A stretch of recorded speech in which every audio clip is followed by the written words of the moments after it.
Shalom. Ya, puji Tuhan, kita ada di minggu 13 September 2020 dan kita mau merenungkan satu bagian firman Tuhan.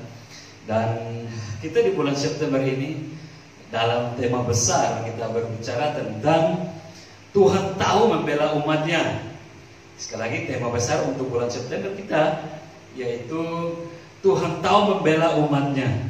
Dari dasar firman Tuhan 2 Petrus 2 ayat 9.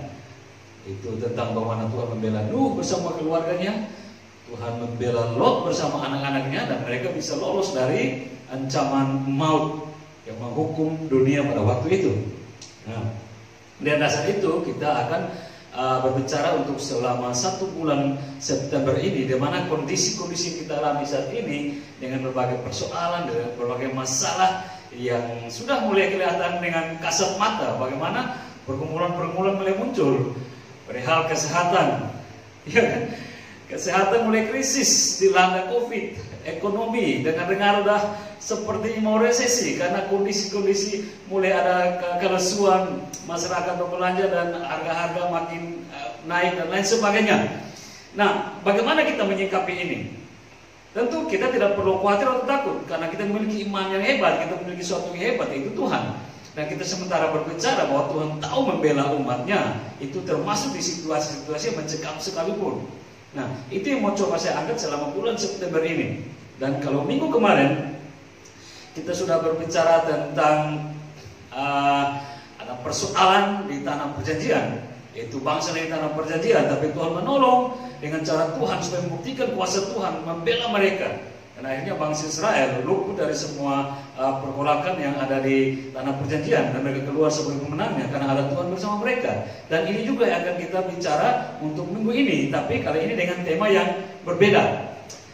Minggu ini 13 September 2020, tema yang coba saya angkat untuk terus mengantar kita masuk dalam pengetahuan bahwa Tuhan tahu membela umatnya, yaitu minggu ini berbicara, ini masih tema-tema prototipe ya, prototipe. Dan ini berbicara tentang umban dan batu. Umban dan batu. Ya, dasar firman Tuhan untuk tema minggu ini, prototipenya dari umban dan batu di dalam 1 Samuel 17 ayat 49 sampai 50. 1 Samuel 17 ayat 49 sampai 50. Begini firman Tuhan. Lalu Daud memasukkan tangannya dalam kantungnya, diambilnyalah sebuah batu dari dalamnya, diumbannya, maka kenalah dahi dari orang Filistin itu, sehingga batu itu terbenam ke dalam dahinya, dan terjerumuslah ia dengan mukanya ke tanah.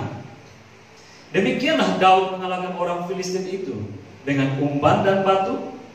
Ia mengalahkan orang Filistin itu dan membunuhnya tanpa pedang di tangan. Ya, ini 2 ayat untuk kita lihat tentang tema ini, umban dan batu. Wow, umban dan batu seperti apa? Bagaimana cara Tuhan? Dengan pemahaman kita bahwa Tuhan tahu membela kita melalui umban dan batu. Nah, kalau bacaan ini saja, tentu kita udah tahu ini kisah apa kan gitu ya. Ini kisah tentang apa yang mau kita bahas. Dan prototipenya dalam kita ambil untuk bagian kehidupan kita di masa sekarang. Tentu kita tahu bahwa ini cerita tentang Daud dan si raksasa Goliat. Ya. Oke. Sebelum kita masuk lebih jauh, saya coba kasih bukan penggambaran, tapi saya coba melihat hal-hal yang luar biasa di sini yang tercatat dengan jelas di Alkitab untuk profil kedua orang ini yang sementara kita akan bahas, yaitu Goliat dan Daud. Dikatakan profil Goliat waktu dia mau berhadapan dengan Daud, itu tingginya Goliat itu 6 hasta. 6 hasta sejengkal. Nah, diperkirakan, saya coba lihat termasuk di kamus Alkitab, itu 1 hasta 45 cm. Tapi dalam catatan lain itu bisa berkisar 45 sampai 52 cm. Tambah lagi sejengkal, diperkirakan sejengkal itu kurang lebih 23 cm.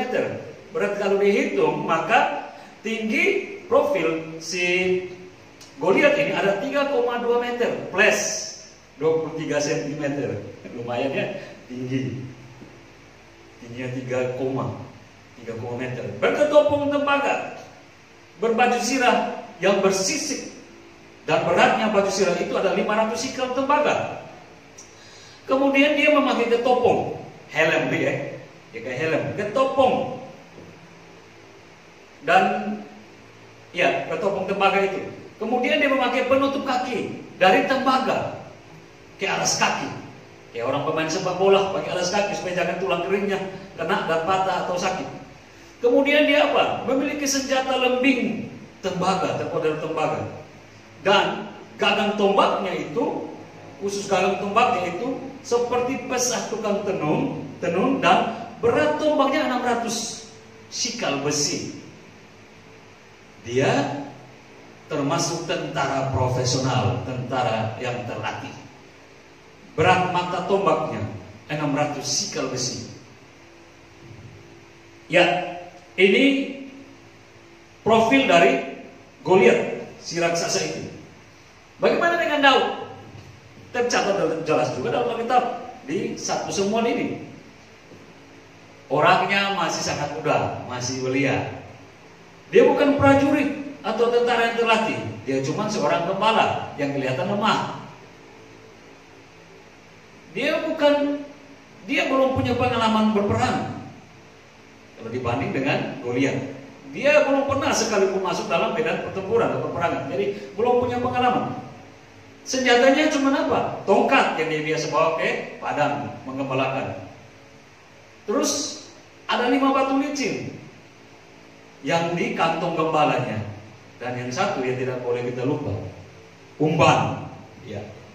Ini profil dari si Daud. Coba kasih boleh melihat profil yang saya sebutkan tadi, dan coba kita berpikir, apakah setara? Apakah sebanding? Kalau kita mau melihat sekarang, contohnya kayak 2 orang petinju yang mau dipertemukan, itu profil mereka jelas. Profil mereka dikeluarkan dengan jelas. Mulai dari tinggi badan, dari berat badan, itu semua harus terukur sampai panjang tangan dan lain sebagainya. Supaya apa? Antara lawan yang satu dengan yang satu tidak boleh saling ada lebih kecil, saling lebih besar, harus sama. Makanya dia ada dalam kelas-kelas yang khusus-khusus. Jadi kelas yang satu kelas harus tingginya tingginya sama, walaupun mungkin beda, tapi bedanya tipis. Beratnya juga demikian. Begitu jangkauannya pun demikian. Itu contohnya dalam kelas profesional pertinjuan.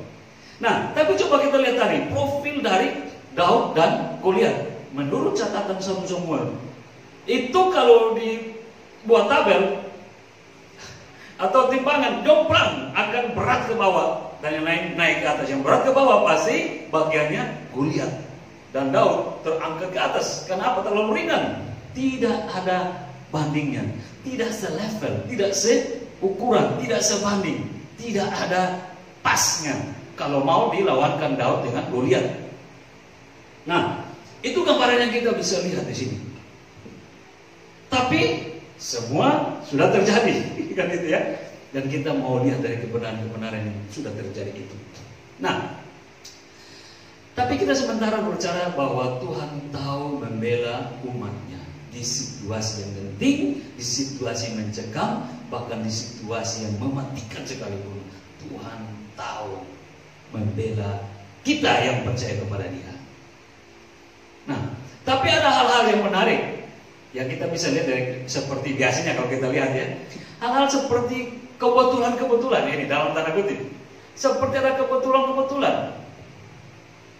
Tetapi sebenarnya itu adalah rancangan Tuhan untuk menjadi jalan kita menuju, atau untuk menjadi jalan kita bisa melihat kuasanya, cara kerjanya, dan kehebatannya Tuhan menolong kita, membela kita. Itu. Jadi seperti ada hal kebetulan untuk menjadi tahap atau langkah di mana kita bisa melihat kebenaran, kekuasaan, kehebatan Tuhan untuk menolong kita. Dalam catatan Samuel ini saya bisa melihat seperti halnya dalam tanda kutip seperti kebetulan.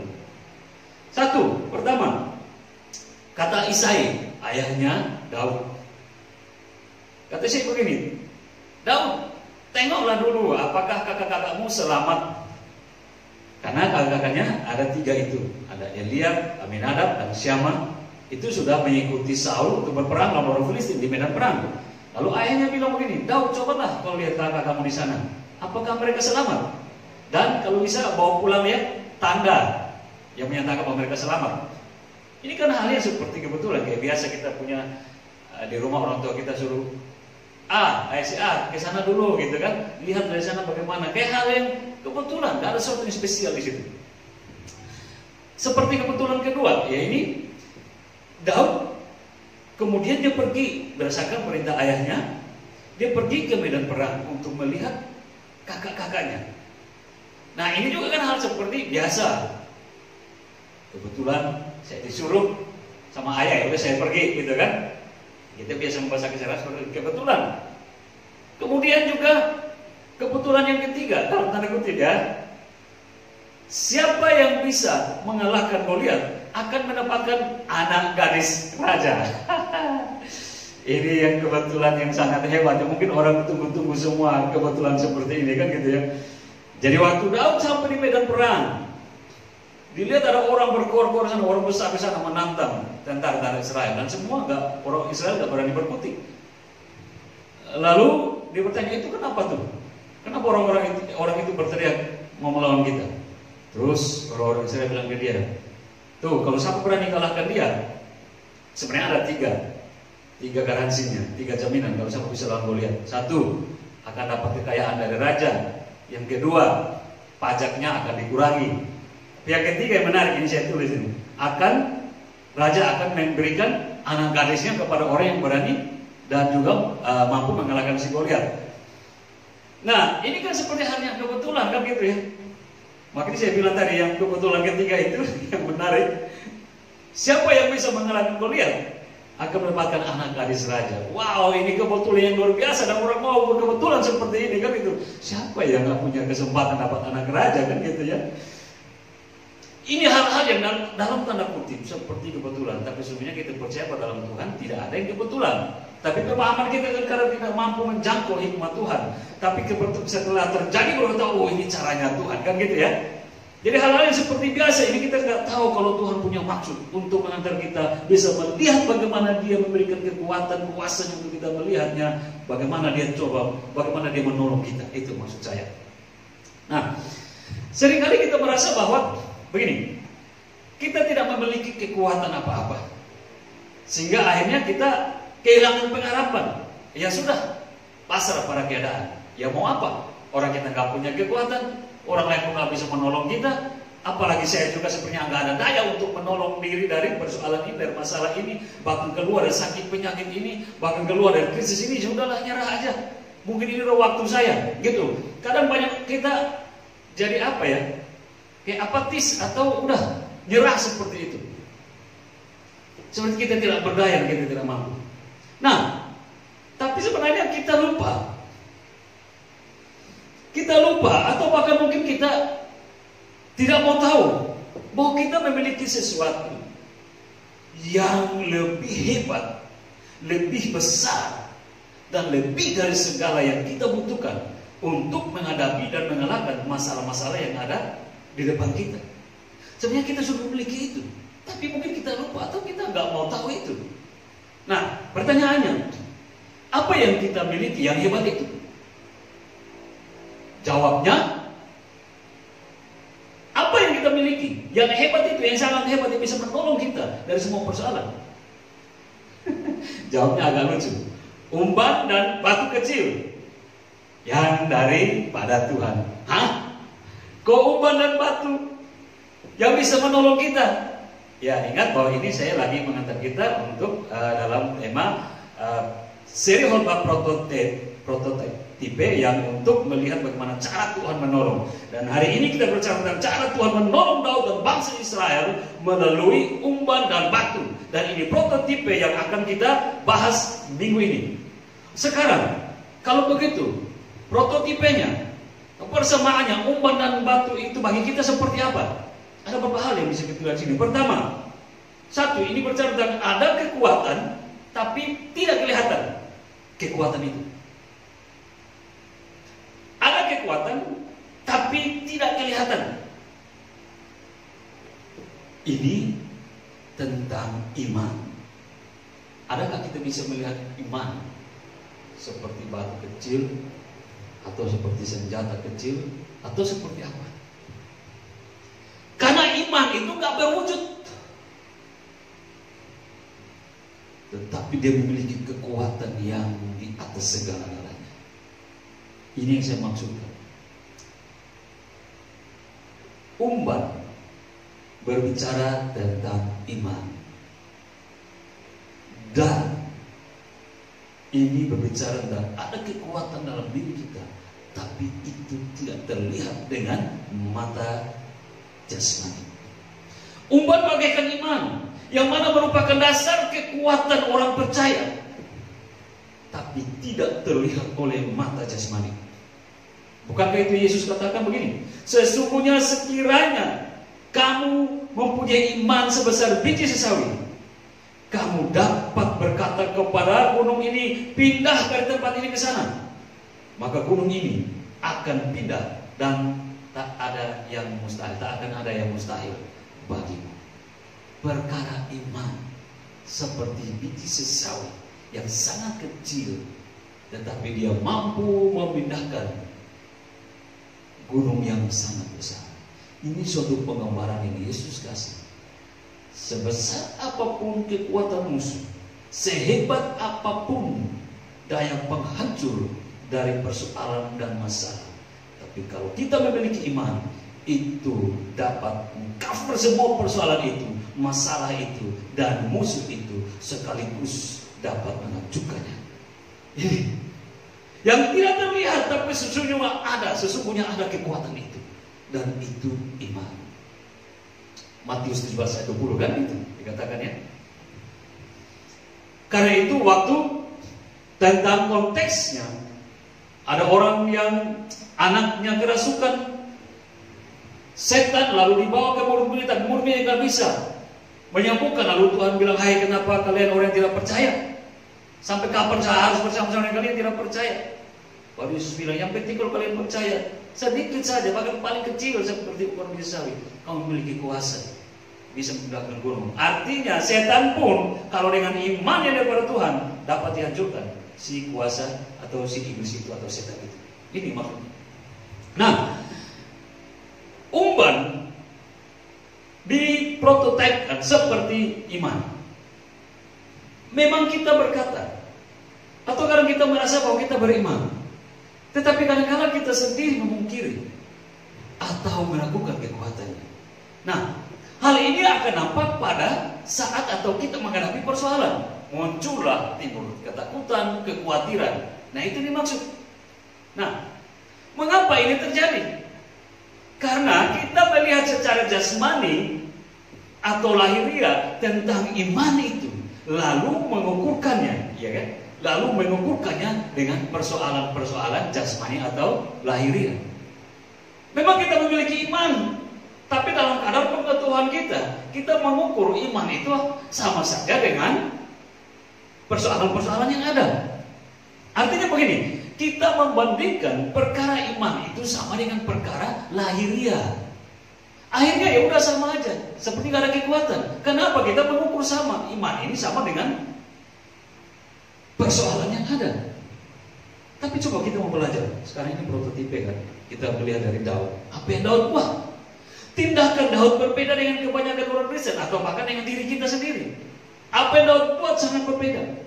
Daud memang melihat Goliat dengan mata jasmaninya, mata lahiriahnya. Maksudnya dia lihat langsung Goliat itu besarnya seperti apa, sangarnya seperti apa, kejamnya seperti apa, buasnya seperti apa, dan perlengkapan perangnya seperti apa. Hebat secara lahiriah, dia lihat baik-baik itu. Tapi kepada umban dan batu di tangannya, dia melihat dengan mata rohani. Dalam hal ini iman. Bisa mulai dapat perbedaannya. Apa yang Daud buat berbeda dengan kita. Daud memang melihat musuh itu besar, tapi dia lihat dengan mata jasmani. Di sebelah yang lain, dia melihat apa yang di tangannya. lebih hebat, yaitu umban dan batu kecil. Karena dia melihat dengan mata rohani, mata iman terhadap alat-alat di dalam tangan ini. Artinya apa? Dia mampu mengkonversi, dia mampu mengubahkan penglihatan jasmaninya itu dan dibandingkan dengan penglihatan rohaninya, bahwa apa yang jasmani, penglihatan jasmaninya itu tidaklah sebanding dengan penglihatan imannya. Bisa paham ya? Dia mampu mengkonversi penglihatan jasmani itu tentang musuh yang kelihatan sangat besar itu. Namun dalam mata imannya, musuh itu tidak sebanding dengan kehebatan senjata yang ada di tangannya. Itu maksudnya. Ini langkah awal kemenangan Daud dan menjadi pembelajaran bagi kita di tengah situasi persoalan yang mungkin kita alami saat ini.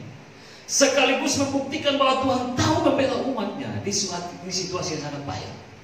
Saat berhadapan dengan musuh atau persoalan yang amat besar dan kuat sekalipun, dengan jalan Tuhan menggerakkan atau membangunkan iman. Ya.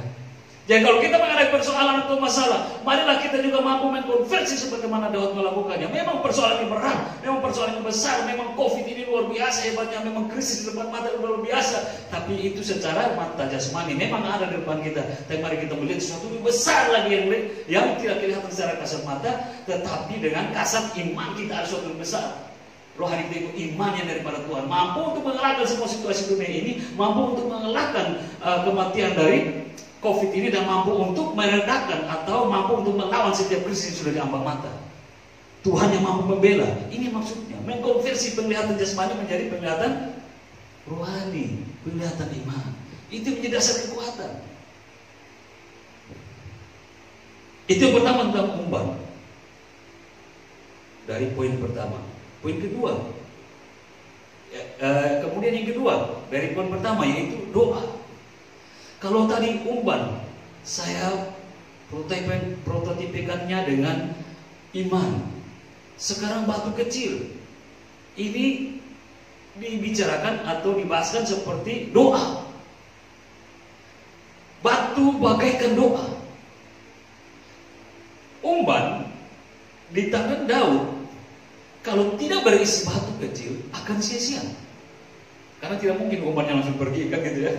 Tapi ada sesuatu yang keluar dari umban itu, yaitu batu kecil ini. Batu kecil ini akan menjadi peluru yang dahsyat menuju kepada sasaran. Kalau tidak ada batu kecil, umban ini akan sia-sia.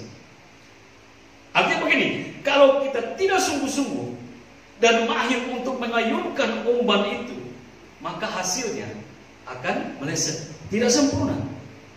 Tapi kalau kita benar melakukannya, maka umban itu akan melontarkan batu kecil yang di dalamnya itu, dan batu kecil itu akan terlontar seperti anak panah yang melejit kencang tanpa ada yang dapat membendungnya dan tepat pada sasaran. Maka batu kecil itu akan berubah menjadi peluru yang mematikan. Ini dua hal yang bersinggungan, dua hal yang tak bisa dipisahkan antara iman dan doa. Nah, demikian dengan doa. Kalau kita melakukan asal-asalan, maka hasilnya juga tidak ada apa-apanya. Kemarin saya sempat singgung, kalau nggak ada persoalan, nggak ada masalah, ya santai-santai aja. Tunggu, nanti kalau persoalan dulu, baru mulai komat kami, sungguh-sungguh kan gitu ya. Artinya kalau mungkin nggak ada persoalan juga berdoa, tapi santai-santai aja. Berdoa formalitas-formalitas biasa aja, jangan. Kita bisa melihat hasilnya juga. Tapi nanti kalau di tengah persoalan pergumulan, baru kita sungguh-sungguh bertekuk lutut menyerah di hadapan Tuhan, kita berdoa, baru kita bisa melihat kuasa itu. Karena ada kesungguhan, ada kebenaran yang dilakukan di dalam doa, dalam tindakan berdoa. Kan gitu kan? Jadi kalau kita sungguh-sungguh melakukan doa itu dan sesuai dengan kehendak Tuhan, kuasanya akan luar biasa. Wow. Bukankah perkataan Daud seperti doanya? Dalam 1 Samuel 17:26 dia bilang begini, siapakah orang Filistin yang tidak bersunat ini sampai ia berani mencemoohkan barisan daripada Allah yang hidup? Ini tidak sekedar perkataan, tapi ini doa yang dipanjatkan langsung kepada Tuhan. Dia anak kecil, tapi dia melihat raksasa itu, dia tidak takut. Dia langsung menaikkan perkataannya langsung kepada Tuhan dengan perkataan iman. Siapakah orang Filistin ini yang tidak bersunat ini? Lalu dia mau mencemoohkan barisan daripada Allah yang hidup. Ini perkataan yang merupakan doa dan ini tepat di hadapan Tuhan. Dan kesungguhan yang lahir dari Daud untuk mengatakannya, dia tidak ragu, tapi penuh iman dia memperkatakan hal ini. Dan itu Tuhan bekerja di atas perkataan doanya. Ini hal yang luar biasa yang kita mau lihat. Ya, kalau kita memiliki iman, tapi kita juga harus memiliki batu kecil, yaitu doa yang dinaikkan dengan sungguh-sungguh. Persoalan berdatang kalau kita memiliki iman dan doa yang tepat, yang benar, yang penuh kesungguhan, kita melihat bagaimana Tuhan menolong kita dari apa yang bisa kita buat yang benar melalui iman dan doa, kan? Kemudian prototipe atau prototipe umban dan batu bagi kita yang kedua. Kalau tadi ada kekuatan tapi tidak kelihatan. Yang kedua yang bicara apa? Kelihatan biasa tapi berdampak. Nah, prototipe umpan dan batu yang kedua bagi kita yaitu kelihatan biasa tapi berdampak. Ini tentang apa? Masih bicara tentang iman dan doa. Iman, pepatah atau peribahasa ya, mengatakan begini: air beriak tanda tak dalam, tapi air tenang menghancurkan. Itu artinya apa? Orang yang terlalu berkuar, yang terlalu berisi, yang terlalu ribut-ribut, sebenarnya itu kelihatannya di depan memang kelihatan hebat, tapi sebenarnya nggak ada apa-apanya. Tapi yang kalem-kalem, jangan main-main, kan gitu ya. Yang tenang-tenang, jangan main-main. Itu memiliki kekuatan yang tersembunyi dan kita tidak dapat menduganya. Air tenang menghancurkan, itu maksudnya. Atau kata juga dalam pepatah atau peribahasa itu kan, padi kian berisi, kian merunduk. Artinya makin berisi, makin merendah. Kadang orang nggak lihat seperti itu. Lihat yang di depan, yang kelihatannya hebat, tereng dan lain sebagainya. Tapi kita nggak bisa mengukur orang yang mungkin rendah hati dan kelihatan diam-diam hati. Jangan langsung merendahkan dia. Siapa tahu dia memiliki kekuatan tersembunyi. Kita tidak tahu. Ini gambar-gambar seperti itu.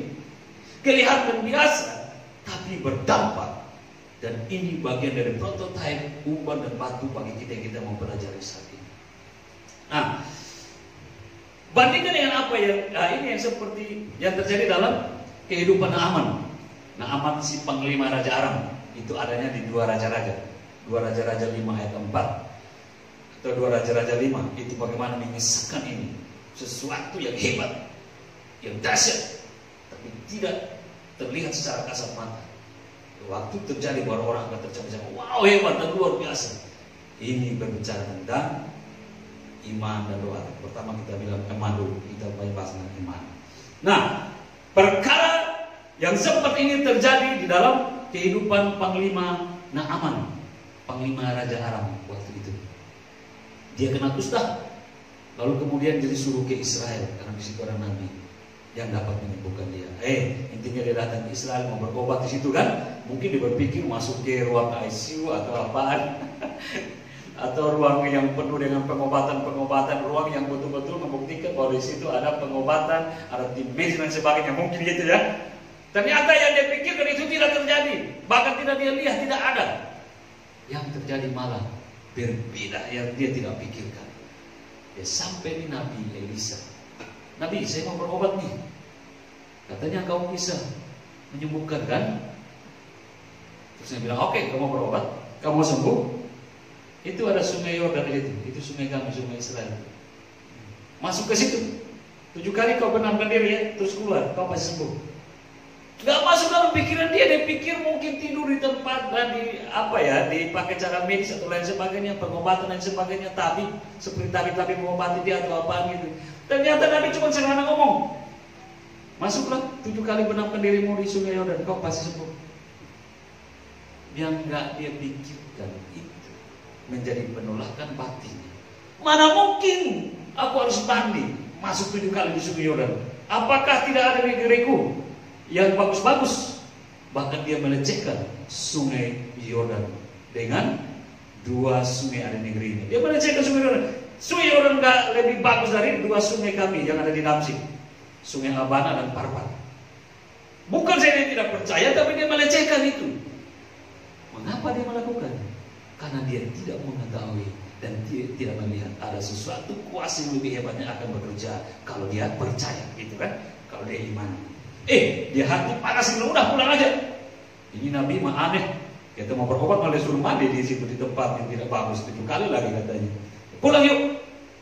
Dia bawa entar-entarnya pegang-pegang. Tapi pegang-pegang minum begini.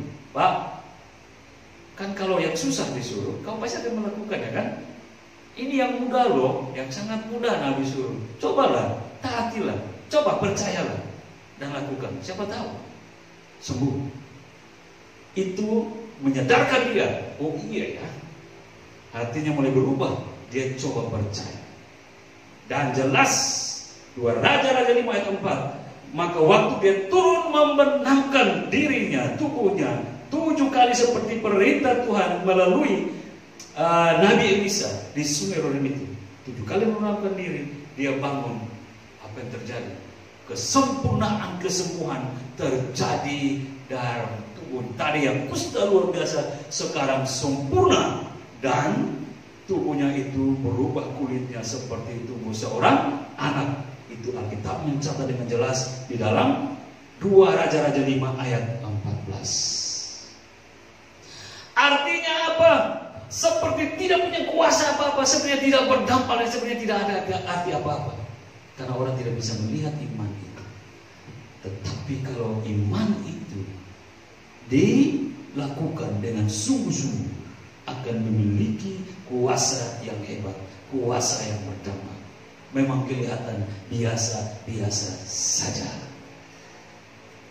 Gambaran umban itu, bagi kau lihat ini hal yang seperti melecehkan dia. Bagaimana mungkin anak kecil berhadapan dengan dia yang hebat, yang besar dan berpengalaman, cuma memegang umban.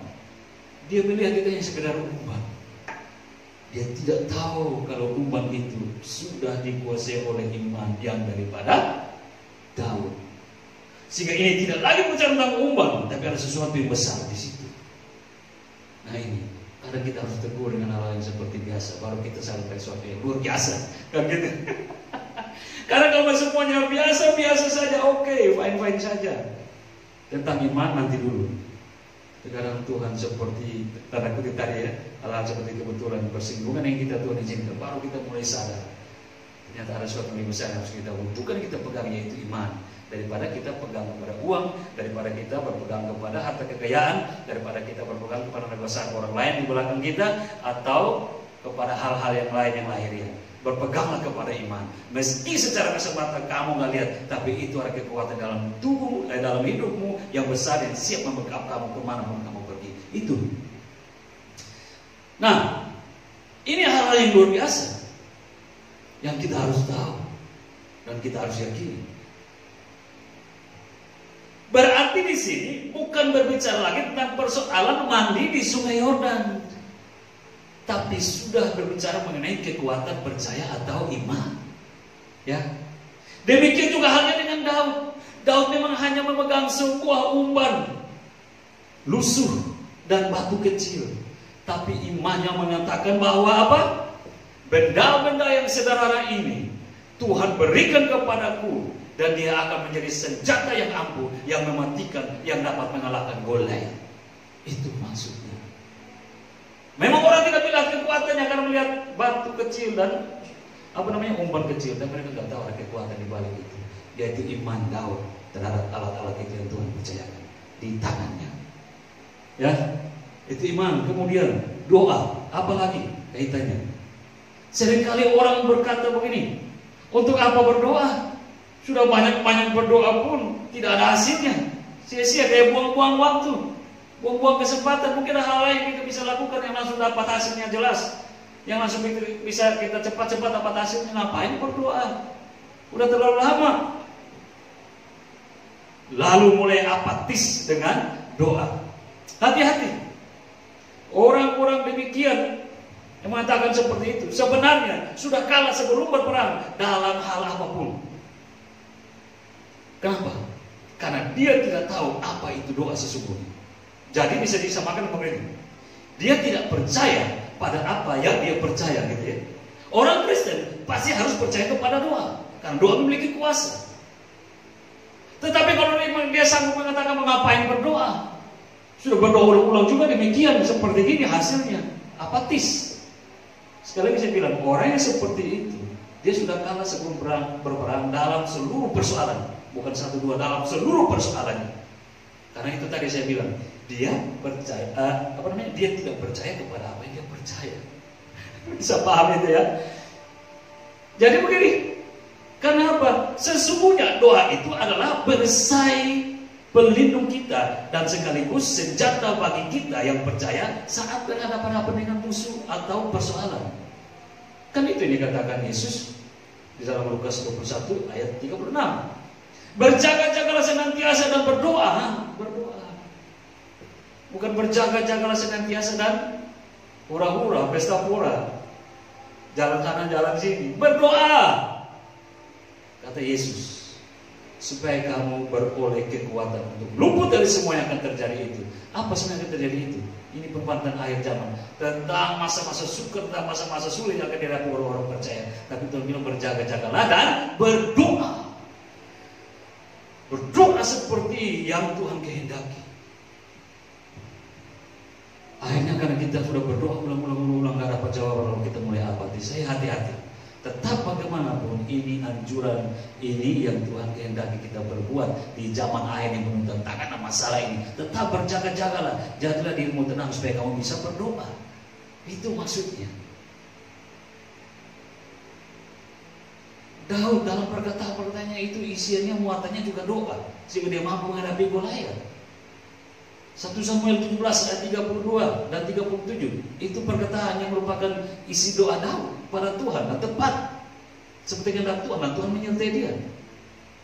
Ayat 32 dari 1 Samuel 17, janganlah seseorang menjadi tawar hati karena dia, maksudnya karena Goliat. Hambamu ini berkata kepada Saul, hambamu ini akan pergi melawan orang Filistin ini. Ini bukan sekedar perkataan, tapi ini doa Daud bahwa Tuhan akan menyertai dia. Ayat 37 dari 1 Samuel 17, Tuhan yang telah melepaskan aku dari cakar singa dan beruang, dan dari cakar beruang, Dia juga yang akan melepaskan aku dari tangan orang Filistin ini. Ini doa Daud. Meski dia berkata kepada Saul supaya jangan takut, karena dia memiliki iman, dan iman itu lahir dari kata-kata. Iman itu keluar merupakan doa dari kata-kata yang dia perkatakan. Jangan kita enteng-enteng dengan doa. Satu kali doa nggak dijawab, dua kali doa dan nggak dijawab, tiga kali doa nggak dijawab, dan entah udah berapa kali nggak dijawab. Lalu kita mulai apatis. Sudahlah, berhenti berdoa. Hati-hati, itu merupakan engkau tutup pintu berkatmu. Karena jawaban Tuhan itu menurut waktu dan kehendak Tuhan. Yang penting kita setia, karena yang Tuhan bilang berjaga-jagalah, kita berdoa. Jadilah engkau tenang supaya engkau bisa berdoa. Artinya ada kekuatan dalam doa itu karena Tuhan mengatakannya. Tidak saja iman, tapi combine dengan doa, memperkatakan itu kepada Tuhan. Isi hatimu tentang persoalanmu, pergumulan, masalah, kerinduan, harapan, keinginanmu. Naikkanlah itu kepada doa, kepada Tuhan melalui doa, kan gitu ya. Nah, yang ketiga, prototipe umban dan batu bagi kita. Yang ketiga seperti apa? Nah, yang ketiga prototipenya ini. Ini berbicara apa? Yang percaya yang akan melihat kuasa. Yang percaya yang akan melihat kuasa. Artinya di sini doa dan iman, atau iman dan doa berjalan seiring. Tidak bisa bilang kita beriman lalu kita tidak mau berdoa. Tidak bisa kita bilang berdoa lalu tidak mau beriman. Harus sama-sama, sejalan, seiring. Artinya iman harus disertai tindakan.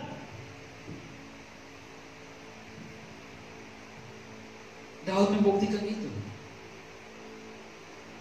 Dalam Samuel 17:45-47 sudah di hadapan musuh yang besar itu. Artinya persoalan yang berat di depan kita itu seperti raksasa. Tapi Daud masih mengeluarkan kata-kata seperti doa yang langsung naik vertikal ke Allah. dan Allah menyertai dia. Dan di tepat waktunya isi doanya itu memiliki kekuatan dan Tuhan jawabnya dan memberikan kemenangan kepada dia. Apa doa dia?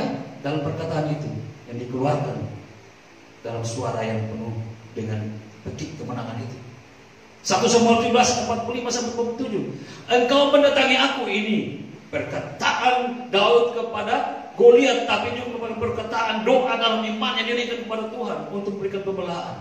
Daud bilang begini, engkau mendatangi aku dengan pedang dan tombak dan lembing, tetapi aku mendatangi engkau dengan nama Tuhan semesta alam, Allah segala barisan Israel yang kau tantang itu. Hari ini juga Tuhan akan menyerahkan engkau ke dalam tanganku, dan aku akan mengalahkan engkau dan memenggal kepalamu dari tubuhmu. Hari ini juga aku akan memberikan nyawa mayatmu dan mayat tentara orang Filistin kepada burung-burung di udara dan kepada binatang-binatang liar, supaya di seluruh bumi tahu bahwa Israel mempunyai Allah. Ayat 47. Dan supaya segenap jemaah ini tahu bahwa Tuhan menyelamatkan bukan dengan pedang dan bukan dengan lembing, sebab di tangan Tuhanlah pertempuran, dan Ia pun menyerahkan kamu ke dalam tangan kami. Memang kelihatan ini perkataan yang dikeluarkan supaya Goliat dengar, tapi sekaligus ini merupakan isi hati iman dan dikeluarkan naik sampai ke surga. Perkataan ini benar dan surga turun membela Daud. Mujizat terjadi yang hebat, kekuatan yang hebat terjadi bagi Daud yang lemah, menunjukkan orang yang kuat yang sangat ditakuti pada waktu itu. Ini iman seiring sejalan dengan doa, doa seiring sejalan dengan iman. Prototipe umban dan batu kecil menggambarkan bahwa orang yang percayalah yang akan melihat kuasa. Ya, itu yang juga digambarkan, atau bukan digambarkan, tadi bisa kita lihat dalam Matius 9:27-30a. Ketika Yesus meneruskan perjalanannya dari sana, 2 orang buta mengikutinya sambil berseru-seru dan berkata, kasihanilah kami, hai anak Daud. Setelah Yesus masuk ke dalam sebuah rumah, datanglah 2 orang buta itu kepadanya, dan Yesus berkata kepada mereka, percayakah kamu bahwa aku dapat melakukannya? Maksudnya, percayakah kamu bahwa aku dapat menyembuhkan mata kalian? Mereka menjawab, ya Tuhan, kami percaya 2 orang ini. Ayat 29. Lalu Yesus menjamah mata mereka sambil berkata, jadilah kepadamu menurut imanmu. Maka meleklah mata mereka. Ayat 30a. Yang percaya yang melihat kuasa, yang memegang umpan dan batu kecil di dalam doa dan iman, yang akan melihat kuasa Tuhan. Tetapi orang yang ragu dan khawatir sampai kapanpun tidak akan melihat. Sekarang persoalannya bukan boleh, dan persoalannya juga kompleks yang manusia sekarang alami, termasuk kita. Mari kita coba menggambarkan di tangan kita ada umpan batu kecil. Kita memaknai itu bahwa di dalam kita ada iman dan doa. Tidak ada satu kuasa pun yang mampu melawan, bahkan mengalahkan iman dan doa kita. Sebab apa yang kita miliki datang dari atas. Dan kalau kita memperlakukannya, maka yang di atas akan menyertai untuk menolong. Itu maksudnya. Hanya orang-orang yang benar-benar percaya yang akan melihat kuasa Tuhan. Benar-benar percaya artinya tidak bimbang dan tidak ragu. Ini masa-masa kita diuji. Krisis mulai dekat. Krisis moneter, krisis sakit penyakit, krisis kelemahan tubuh, krisis kematian, dan krisis apa lagi udah di depan mata. Tapi sekali lagi, orang yang benar-benar percaya tidak akan ragu dan tidak akan takut menghadapi semua krisis itu. Kenapa? Di dalamnya ada kuasa Tuhan, yaitu iman dan doa. Kalau Tuhan bisa memenangkan Daud dengan umpan dan batu kecil, Tuhan juga memenangkan kita melalui iman dan doa dari semua persoalan yang sudah dikasat mata ini. Mustahil kalau dengan bersandar pada kekuatannya sendiri Daud berani menghadapi Goliat. Dan hanya dengan modal umpan lusuh dan batu kecil-kecil itu yang 5. Tapi karena dia meyakini sanggup membela, dia meyakini Tuhan sanggup membela dia, makanya dia berani. Dan dan akhirnya dia menang. Itu. Kenapa Tuhan yang memberikan kemenangan itu? Ini berarti bahwa Tuhan tahu menyelamatkan umatnya di situasi yang paling sangat mencekam dan membahayakan, mematikan. Tuhan tahu membela umatnya. Asal ada padamu iman dan doa, ya. Dan mungkin bagi manusia itu mustahil, tetapi dalam iman kita dikatakan tidak ada yang mustahil bersama Tuhan. Akhirnya kekasih-kasih Tuhan, hanya dengan umpan dan batu kecil di tangan Daud, Daud dapat membunuh si raksasa Goliat yang sangat ditakuti orang-orang pada waktu itu. Umpan dan batu kecil ini berbicara tentang iman dan doa. Jika pada kita ada iman yang teguh, maka itu akan melahirkan doa yang berkuasa. Dan itu bagaikan senjata yang memuntahkan peluru untuk membunuh lawan atau persoalan-persoalan. Kalau Anda mau mengalahkan persoalan, apapun itu bentuknya, milikilah iman yang teguh kepada Yesus dan berdoalah dengan benar. Dan kita lihat Tuhan bekerja untuk semuanya itu dalam hal membela kita. Amin.